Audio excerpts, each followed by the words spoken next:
은혜의 강가에 나오신 여러분들을 주님의 이름으로 환영합니다. 우리 이렇게 앉으면 주님과의 관계도 좋지만 한 주간 동안 좀 떨어졌다가 와서 앉으면은 옆에 사람하고 좀 이렇게 익숙해지지 않으면 한 시간 내내 불편할 수가 있어요. 그래서 우리 옆에 분하고 한번 이야기를 나누시는데 그냥 인사만 하지 마시고 오늘 성전에 오시면서 어떤 기대를 갖고 오셨습니까? 그렇게 좀 물어보시고 대답하는데 1분씩 드리겠습니다. 2분 합해서 2분 드리겠습니다. 짝끼리 말씀을 좀 나눠보시죠.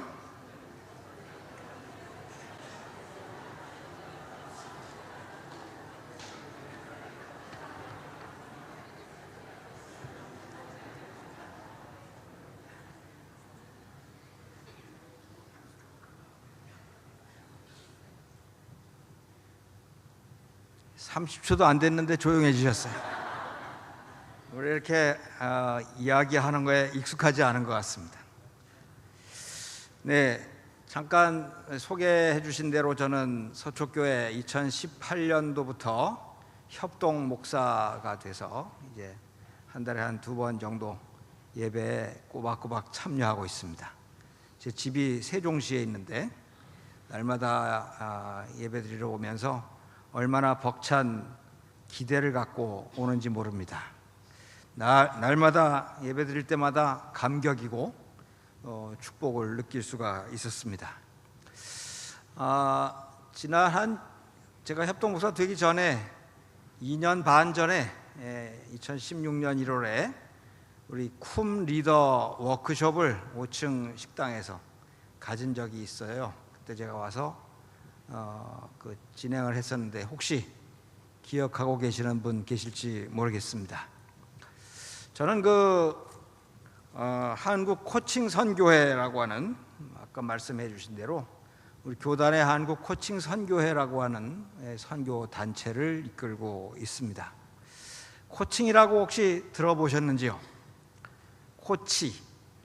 코칭은 일이고 코치는 사람이고 코치라는 얘기 한번 들어보셨나요? 아마 들어보신 분들 가운데는 스포츠 코치가 제일 익숙하리라고 생각이 됩니다. 국가대표 선수들을 무슨 가르칠 게 있어서 가르치는 게 아니고요. 코치는 이미 전문가인 사람들에게 질문을 통해서 자기의 잠재력을 발견할 수 있도록 돕는 파트너십, 그것을 코칭이라고 하고 그 일을 하는 사람을 코치라고 합니다. 아마 여러분들이 기억하신 대로 히딩크 감독이 정말 코치 훈련을 받은 코치입니다. 그래서 이제 박지성 선수나 이런 분들을 가르칠 때 가르쳐서가 아니라 이런 상황이 될 때는 이렇게 차라가 아니라 이런 상황이 됐을 때는 너는 어떻게 하면 좋겠냐 물어가지고 자기가 잘할 수 있는 방법을 택해서 훈련할 수 있도록 도와가지고 세계적인 선수를 만들었던 것처럼 요즘에 현대는 4차 산업혁명 시대는 모든 정보가 다 있기 때문에 뭔가를 정보를 전달해 주는 부분은 그렇게 매력이 있지 않고 자기가 찾아서 스스로 해결할 수 있도록 돕는 방법이 매력적인 그런 시대를 맞이하고 있는 것 같습니다. 구글에 보면 우리 옛날에는 노하우라는 말을 많이 하고 살았어요. 무엇을 어떻게 할까 하는 기술과 정보에 대한 관심을 많이 갖고 살았지만 지금은 없는 게 없는 시대예요. 없는 게 없기 때문에 구글에 들어가서 단어 하나만 치면 다 나오는 시대입니다. 근데 이제 그냥은 안 나와요. 질문 하나는 질의어 하나는 넣어야만 나오는 시대죠. 그래서 구글에 들어가면 이렇게 한 단어 입력하게끔 나오잖아요. 성경에도 보면 그런 말씀이 있습니다. 구하라 주실 것이요, 찾으라 찾을 것이요, 두드리라 열릴 것이니라. 저도 이제 3대 목사라 어렸을 때부터 성경을 늘 가까이 하고 살았습니다. 중학교 때까지 한 30번 읽었던 것 같아요. 그런데 한 가지 고민이 있었습니다.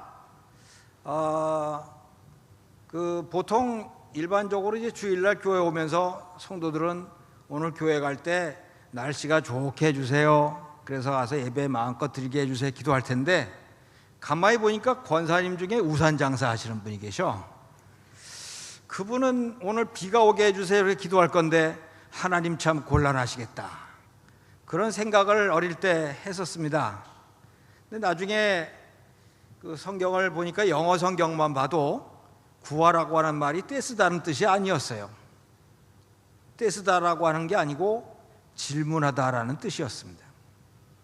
물으면 온 우주를 주권을 갖고 움직이시는 하나님 앞에, 하나님, 오늘 나를 어떤 쪽으로 인도하실 건가요? 하나님, 내가 지금 이런 어려운 일을 당했는데 이거는 어떤 의미가 있고 나한테 뭘 가르쳐 주시려고 하는 걸까요? 이렇게 물어야 기도가 된다고 하는 걸 나중에 알았습니다. 어차피 하나님이 주권을 가지시고 하나님의 계획에 따라 세상을 움직이는 건데 묻는 것이 기도 응답받는 최고의 지름길이라고 하는 걸 나중에 알게 됐습니다. 조지 뮬러는 5만 번 기도 응답을 받았다는데 저는 그거보다 조금 더 많이 받았던 것 같아요. 왜냐하면 전 적어놓지 않아갖고 몇 번인지는 모르겠는데 어쨌든 적어도 그거 이상은 받았던 것 같아요. 눈치가 빨라서. 그냥 배운 게 그거라서 어려서부터 하나님 앞에 물으면서 기도했던 거, 그게 응답받는 최고의 길이구나 하는 것을 알고 얼마나 감사가 되는지 모릅니다. 그 에스크, 시크, 노크를 앞잘 합치면 다시 또 에스크, 질문하다는 뜻이에요. 뭔가를 질문하는 거. 그래서 지금은 그 질문하는 게 너무 좋아서 질문하는 게 직업이다시피 한 코치가 아예 됐습니다마는, 우리가 하나님 앞에 질문하거나 또는 하나님의 말씀을 듣고 그 말씀 속에서 내가 또 다시 질문하거나 하는 것이 얼마나 귀한 일인지 모릅니다.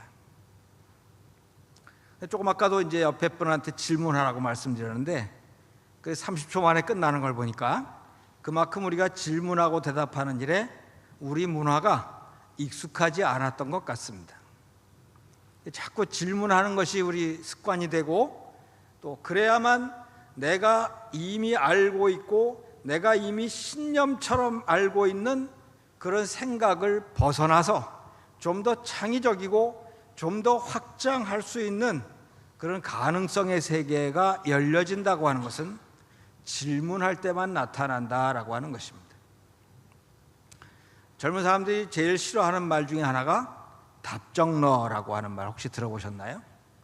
답은 정해져 있으니까 너는 따라오기만 해. 그런 걸 제일 싫어해요. 이미 답이라고 하는 건 누군가가 만들어 놓은 거예요. 내가 창의적으로 생각해 본 게 아니에요. 그래서 답답해 할 수가 있어요.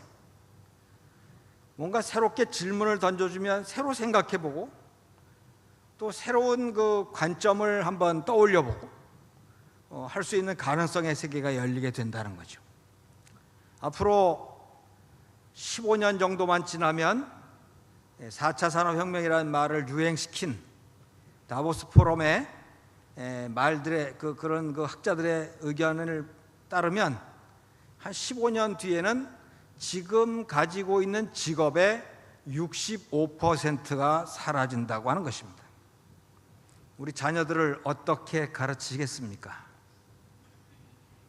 우리가 살아왔던 방식과 전혀 다른 새로운 직업들이 많이 생겨날 거고, 우리가 살아왔던 방식은 대부분이 없어질 건데 우리처럼 살으라고 하겠습니까? 우리의 후손들에게는 문제가 발견되면 그 문제에 대해서 질문을 하고, 그리고 새롭게 떠오르는 아이디어가 있으면 그것을 창업하고 창직하는 일이 되어져야 살아남을 수 있는 세상이 될 것입니다. 왜 이렇게 장황하게 질문 얘기를 했냐면, 오늘 본문 가운데 보면 예수님도 질문하셨습니다. 무슨 질문을 하셨는지 두 가지 질문을 혹시 기억하시나요? 오늘 본문 가운데 두 가지 질문. 첫째는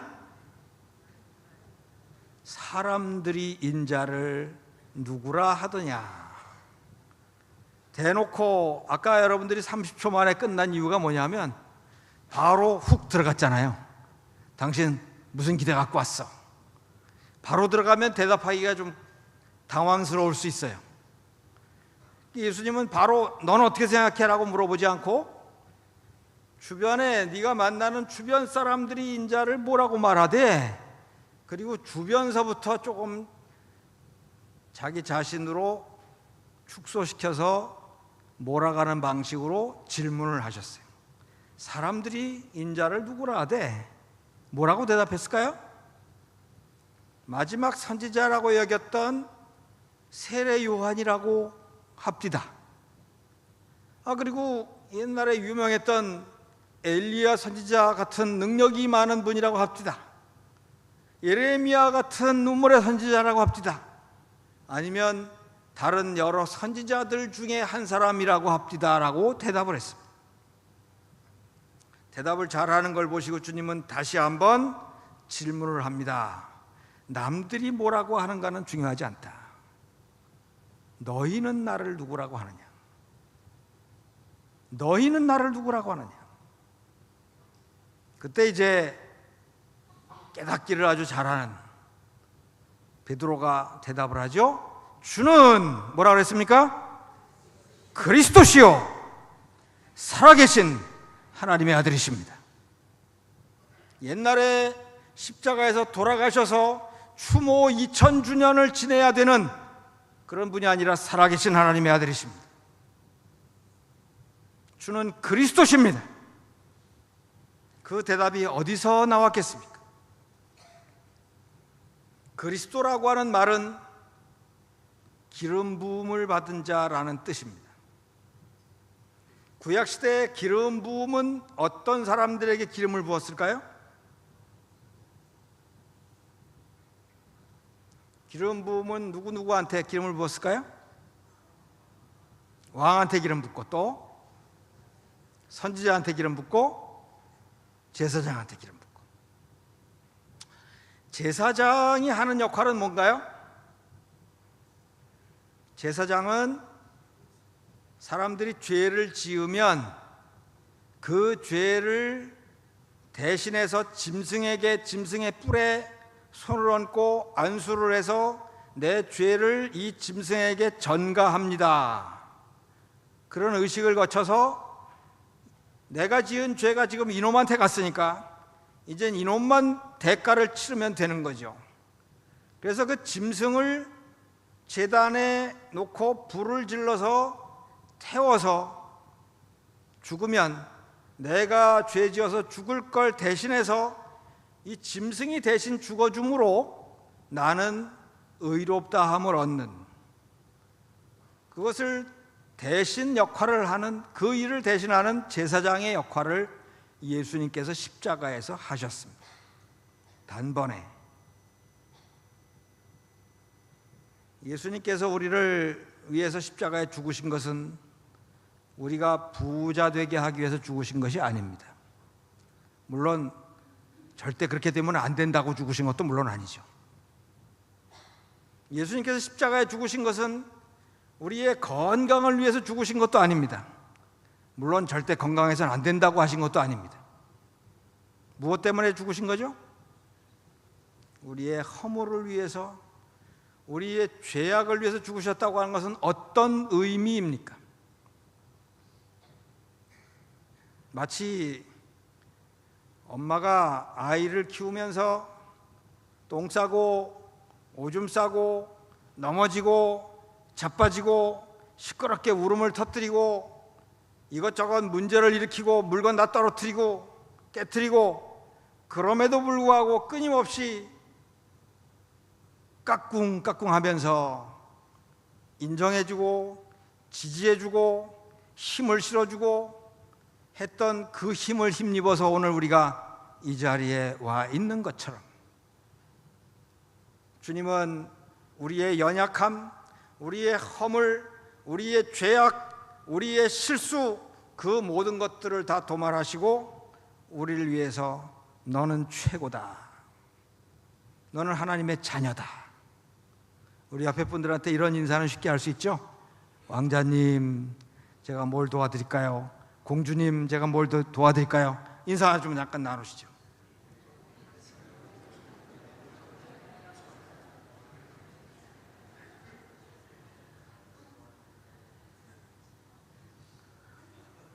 주님은 우리를 그렇게 왕자로 공주로 만들어 주셨어요. 내가 너와 함께 하겠다. 지금 여러분들이 앉아 계신 이 공간은 임마누엘 채플입니다. 임마누엘이 무슨 뜻인가요? 예수님께서 탄생하시기 직전에 천사가 나타나서 네가 아들을 낳으리니 그 이름을 임마누엘이라 할 것이다. 임마누엘은 무슨 뜻이라고요? 하나님이 우리와 함께 계시다 함이라. 여러분들은 결코 혼자가 아닙니다. 혹시 여러분들이 과거에 아팠던 경험, 상처받았던 경험, 너무나도 억울하게 당했던 경험이 있으시다면, 그것이 아직까지 가슴에 많이 남아있다면 무슨 이유일까? 그때 나 혼자 당했다고 생각하기 때문에 그럴 수 있습니다. 그러나 결코 여러분들은 혼자가 아니었습니다. 그 곁에 주님이 계셨습니다. 다니엘이 사자굴에 들어갔을 때 그는 혼자 겪은 것이 아니었습니다. 천사가 그 입을 막을 정도의 하나님의 함께하심, 임마누엘의 축복이 있었습니다. 예수님은, 성경은 처음부터 끝까지 임마누엘을 얘기하고 계세요. 제자들을 부르실 때도 마가복음 3장 13절에 보면 자기가 원하는 자를 부르셨다 그러면서 첫 번째 뭐라고 얘기하셨냐면 자기와 함께 있게 하시고 또 전도도 하며 마귀의 권세를 무너뜨리기 위함이라고 말씀하셨습니다. 첫 번째 이유가 자기와 함께 있게 하겠다고 하는 것이었습니다. 마지막 세상을 떠나시면서 유언처럼 약속하신 말씀, 내가 세상 끝날까지 너희와 항상, 그 다음 함께 있으리라. 또 제자들 유언격으로 제자들한테 말씀하셨던데 보면 내가 가더라도 성령이 오셔서, 내가 지금 여기 있으면, 내가 서울 서초교회에 같이 있으면 저 부산에 있는 사람, 뉴욕에 있는 사람하고는 같이 있을 수 없지만 내가 떠나면 오히려 유익이다. 나의 영인 성령이 오시면 서초교회에 있는 사람에게도 함께 할 수 있고, 제주도에 있는 사람에게도 함께 할 수 있고, 뉴욕에 있는 사람에게도 함께 할 수 있고, 이미 세상을 떠난 분에게도 함께 할 수 있고, 오히려 너희 속에 너희와 함께 있을 것이다. 내가 너희를 고아와 같이 버려두지 않을 것이다. 그것이 예수님의 말씀이셨습니다. 함께, 여러분들은 더 이상 혼자가 아니십니다.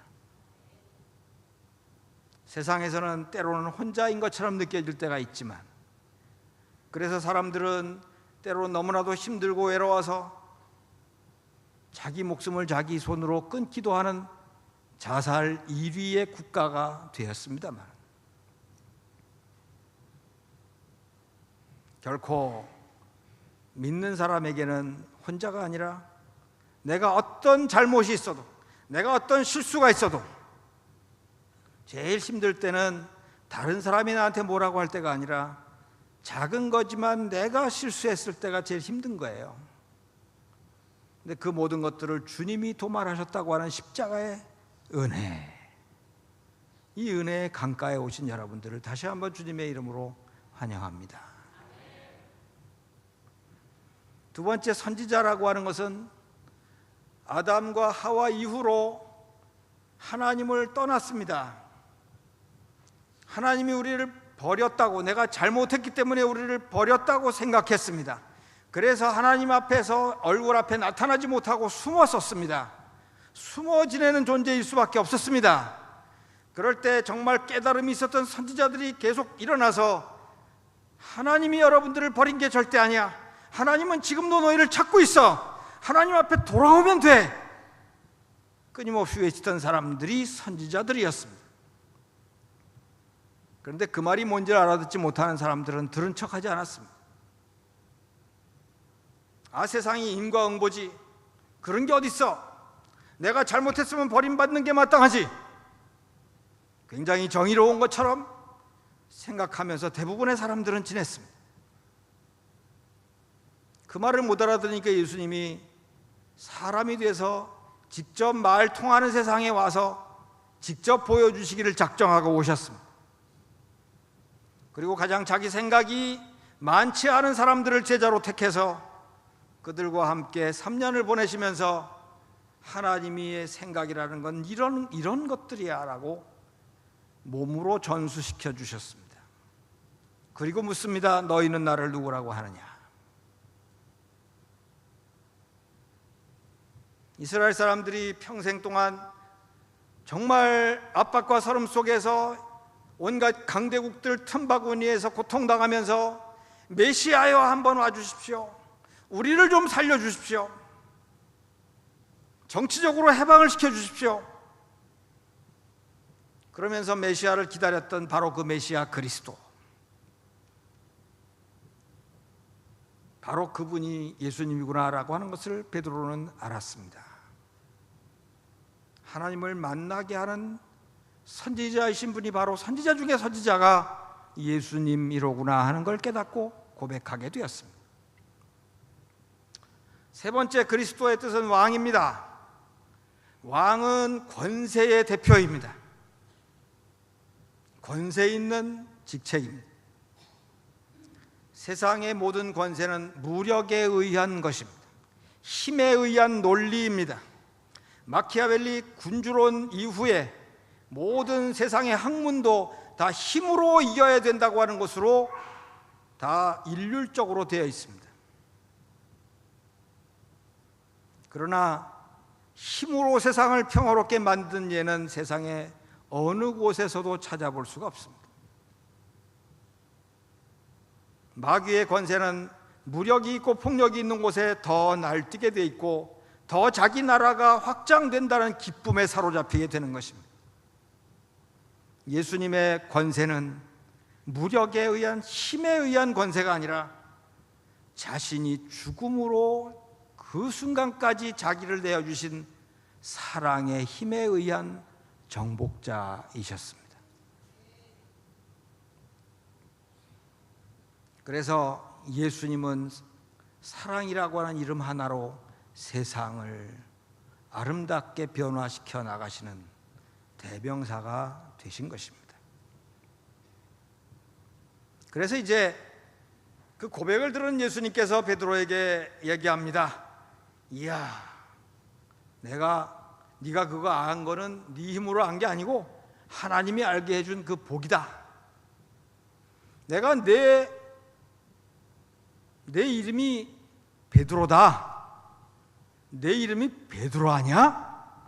그 얘기를 강조하시면서 반석 위에 교회를 세우겠다고 말씀하셨어요. 반석은 누구를 가리키는 건가요? 예수님 가리키는 거죠. 앞에 사진에 나오는 거는 진짜 반석 위에 세운 교회죠. 반석만은 미국의 애리조나 주에 있는 교회입니다.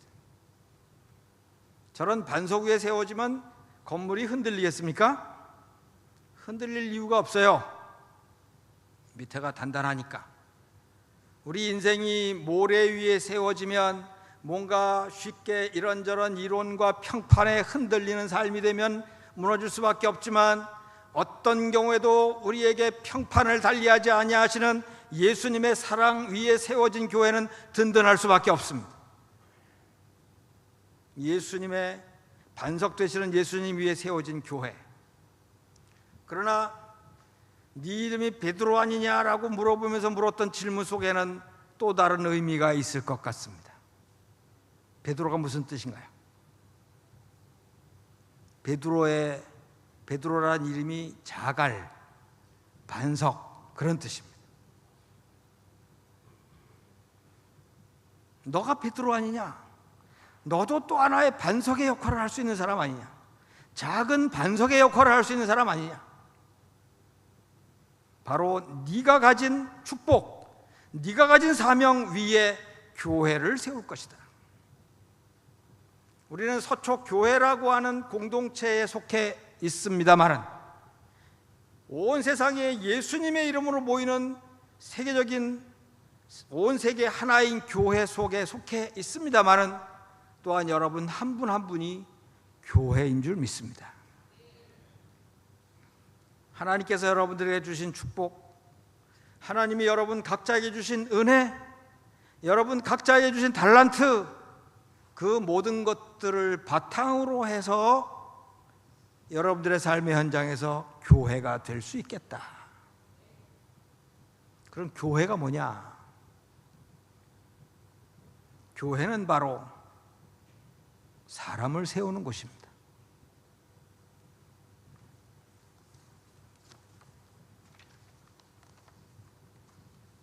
그 말씀 다음에 하신 말씀은 음부의 권세가 너를 이기지 못하리라.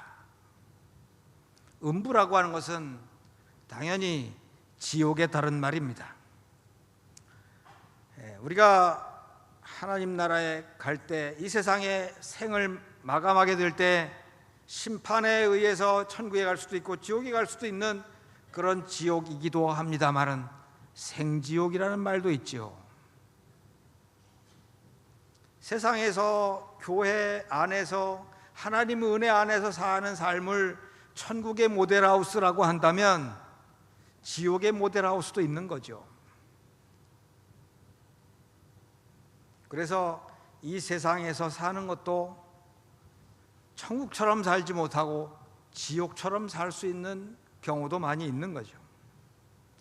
예수를 믿든 안 믿든 대부분의 사람들이 생각 속에 늘 긍정적이고 기쁘고 행복한 삶으로 충만했으면 얼마나 좋겠습니까? 그러신가요? 예수 믿으시는 여러분들은 그러신가요? 설교 들으면 그때는 그럴 것 같고 그 힘으로 몇 시간은 갈 수 있을 것 같은데 또 세상에 나가보면 금방 또 다른 염려, 걱정, 불안 이런 것들이 엄습해서 우리의 마음을 사정없이 무너뜨릴 때가 얼마나 많습니까? 어두움의 권세가 만만치 않습니다. 우리를 행복하게 기쁨으로 유지시켜주는 영의 권세보다 우리를 어두움의 그늘 속에 끌어내리는 그러한 세력이 훨씬 더 강하다고 하는 걸 여러분 우습게 보시면 안 됩니다. 우리는 천사나 마귀나 이런 것들을 아이들 가르칠 때 좀 쉽게 설명하기 위해서 형상화시켜서 무슨 날개 달린 여인의 모습으로 하얀 옷 입은 거 다 똑같이 하얀 옷 입으대. 마귀도 하얀 옷 입혀갖고 머리 풀대. 그래서 그림으로 표시를 하니까 농담처럼 여겨지는 부분도 없지 않아 있습니다만은 실존하는 영입니다. 우리의 마음을 움직이는 영들입니다. 여러분들은 천사의 성령의 인도를 더 많이 받고 계십니까? 아니면 마귀에게 사정없이 무너지는 어두움의 권세에 더 많이 휘둘리고 계십니까? 어떻습니까? 쉽지 않은 일이기 때문에 우리는 날마다 말씀을 들어야 할 이유가 그래서 있는 거 아니겠습니까? 세뇌당했던 비교평가 경쟁에 나가기만 하면 세뇌를 시키기 때문에 제가 복음을 전하면 사람들이 그래요. 세뇌시키지 말라. 그게 아니라 잘못 세뇌된 것을 씻어내는 게 복음인 것입니다. 우리는 비교평가 경쟁이라는 속에 자기를 잃어버리고 내가 누구인지를 잃어버리고 쓸데없는 기준에 맞춰서 자존감을 잃어버리고 열등감을 갖고 살아가는, 그래서 어두움 속에 빠져 지낼 때가 많은 그런 존재들을 잃을 수밖에 없습니다. 주님은 그런 우리를 사랑하셔서 괜찮아. 그래도 내가 너를 지었어. 그래도 네가 최고의 나의 걸작품이야. 내가 만들었는데 그 뭐가 문제야? 내가 이유가 있어서 만들었는데. 끊임없이 우리에게 말씀해 주시지만 우리는 세상의 말에 더 귀를 기울일 때가 많다는 거죠. 그게 바로 주님의 은혜 아니겠습니까? 우리에게 주시는 귀한 은혜는 무엇보다 어둠의 권세에서 해방시켜주는 은혜가 최고의 은혜인 줄 믿습니다. 내 마음이 어둡지만 않으면 어떤 실패가 됐고 어떤 문제가 생겨도 해결하면 되는 거예요. 될 때까지. 요만한 믿음만 있으면 이 산더러 명하여 바다에 던지우라 하여도 될 것이라고 했어요. 그 차이는 뭐냐? 포크레인으로 하느냐 삽으로 하느냐의 차이는 있을 수 있어요. 사람이 하면 되는 거예요. 될 때까지 하면 되는 거예요. 될 때까지 하면 된다는 믿음이 있으면 되는 거예요. 그게 하나님이 우리에게 주신 은혜예요. 그래서 나만이 문제가 아니라 우리에게 주신 사명이 뭐냐? 땅에서 천국 열쇠를 줄 건데 이 열쇠는 아무데나 흔들고 다니라고 주는 열쇠는 아니에요. 100수십 평의 아파트 열쇠, BMW 열쇠 흔들고 다녀서 좋아할 사람 요새 별로 없어요. 옛날엔 그런 거 흔들고 다니면 와 대단하다 그랬는지 모르는데 요즘엔 안 그런 것 같아. 그런 것 같고 안 통해. 아무 때나 흔들고 다니라는 열쇠가 아니라 묶여있는 사람을 풀어주라고. 땅에서 매면 반대가 아닙니다. 하늘에서 매면 땅에서 매는 게 아닙니다. 하늘에서 풀면 땅에서 푸는 게 아닙니다. 여러분이 교회가 돼서 여러분이 복음을 가지고 여러분이 매여있는 사람에게 가서 예수님의 사랑을 전해서 풀어주면 그 사람의 인생이 풀어지고 하늘에서도 그 사람의 인생을 풀어지게 해주신다고 하는 말씀인 것입니다. 땅에서 매면 하늘에서도 맬 것이다. 제가 한 5년 전까지 목회를 했습니다. 마지막 목회하던 교회에 처음에 부임해서 어느 가정에 신방을 하러 갔습니다. 그랬더니 그 집사님이 고민을 털어놓으십니다. 우리 아이가 참 똑똑하고 아이들한테 인기도 많고 체격도 좋고 잘생기고 그래서 나중에 PD가 되겠다고 꿈을 꾸고 있었는데 요즘에는 일진이 돼서 마음대로 살고 있습니다. 너무나 걱정이 많습니다. 왜 그렇게 되셨나요? 왜 그렇게 됐는데요? 중학교 때 친구가 점을 보러 가자고 그랬답니다. 나는 예수를 믿기 때문에 점 보러 갈 수가 없어. 그랬더니 그럼 내가 봐줄게. 그래갖고 자기 것만 보지 친구까지 받아줬다는 거예요. 다행히도 너는 PD가 된대. 그래가지고 솔깃하고 기분이 좋았어요. 이 복음이 아닌 거의 문제가 바로 이런 건데요. 좋을 땐 좋아서 더 믿고 의지하게 만드는데 그 다음이 문제야. 몇 달 뒤에 점을 보러 또 갈 건데 같이 가자고 그래서 난 예수 믿으니까 안 간다 그랬더니 또 봐줬다는 거야. 얘거를. 너 35살이면 죽는데. 그 얘기를 듣고 이 아이가 모든 싸이월드 미니홈피를 다 접어버리고 그 당시에 막 살기로 시작. 모든 삶을 포기한 거예요. 열심히 살면 뭐해? 35살에 요절할 건데.